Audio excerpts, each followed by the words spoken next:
नवरात्रि में माँ की चौकी लगाने के लिए हमें जिस जिस सामान की आवश्यकता है वो सामान हम देख लेते हैं एक बार। तो यहाँ पे हमने लिया है रोली और लौंग। ये हम माँ के पास पान के पत्तों में रखेंगे। यहाँ पे हमने लिया है सिंदूर। ये है हवन के लिए सामग्री, प्रतिदिन हवन करने के लिए।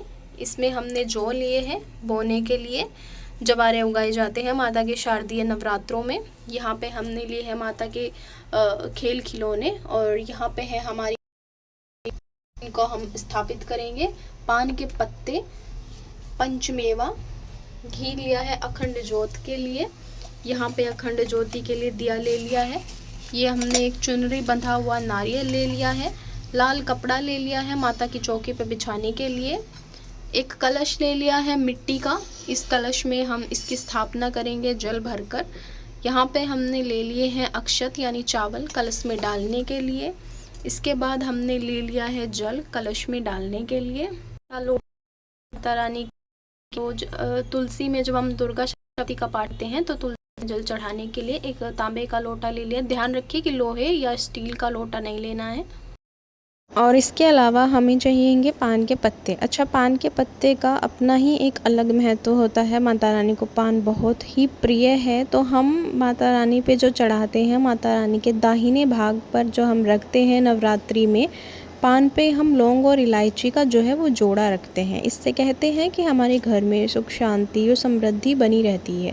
जो लौंग होती है और इलायची होती है उसकी महक जो है हमारे मंदिर में, हमारे पूजा स्थान पर महकती रहती है, जिससे कोई भी नकारात्मक शक्ति या मैं कहूँगी कि नकारात्मकता आपके आसपास भी नहीं फटकती। देखिए, नवरात्र में हर तरह का पूजा पाठ होता है। बंगाल में अगर आप जाएंगे तो जो तंत्र विद्या होती है वो नवरात्रि की रात्रि में ही सीखी जाती है। तो हर तरह की पूजा पाठ जो होती है नवरात्रि में चारों तरफ हो रही होती है। ऐसे में हमारा जो है वो कर्तव्य बनता है कि हम अपने घर को, अपने आसपास को जो है वो सुरक्षित रखें। इसीलिए हम घर में अखंड ज्योत जलाते हैं। हम सुबह शाम जो है माता रानी की आरती करते हैं। हम दुर्गा सप्तशती का पाठ पढ़ते हैं ताकि नकारात्मक शक्ति हमारे आसपास भी ना फटके। हम पान, लौंग, इलायची जो है वो माता रानी को अर्पित करते हैं। सब चीज़ों का एक अलग जो है पुराणों में महत्व बताया गया है। अब जो चीज़ें हैं कि जिन पे हम अपने घर में, जिन चीज़ों पे हम जो है रोक लगा सकते हैं, हम अपने घर में प्याज व लहसुन का प्रयोग ना करें। अगर घर में कोई धूम्रपान करता हो या मांस मदिरा खाता हो तो हम उसको रोकते हैं कि इन दिनों वो जो है इन सब चीज़ों से दूर रहे। और हम अपने खुद के आचरणों पे अगर हम कुछ बुरा काम करते हैं या बुरी चीज़ों के बारे में सोचते हैं तो हम खुद पे भी जो है इन 9 दिनों में लगाम लगा कर रखते हैं।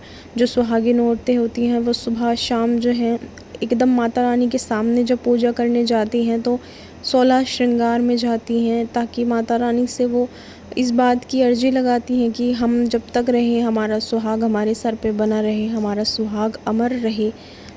तो ये माता रानी के जो नवरात्रे होते हैं, और खुद माँ दुर्गा खुद में इतनी शक्तिशाली होती है कि कहते हैं अगर आप लोगों को शक्ति चाहिए तो आप माँ दुर्गा की पूजा करो।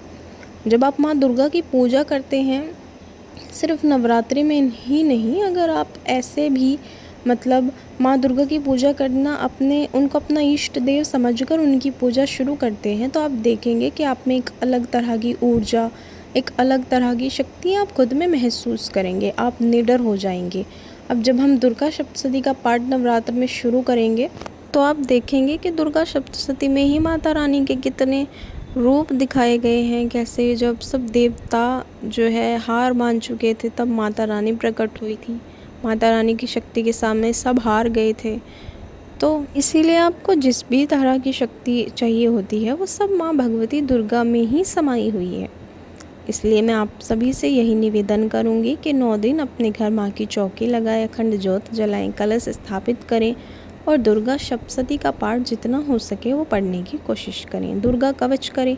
अगर आप लोगों के पास सप्तशती पढ़ने का वक्त नहीं है, कुंजिका स्तोत्रम पढ़ें, लेकिन पढ़ें। तो बस इसी के साथ मैं अपनी ये वीडियो जो है वो समाप्त करती हूँ और माँ दुर्गा से प्रार्थना करूँगी कि आप सबकी मनोकामनाएं जो हो पूर्ण हो।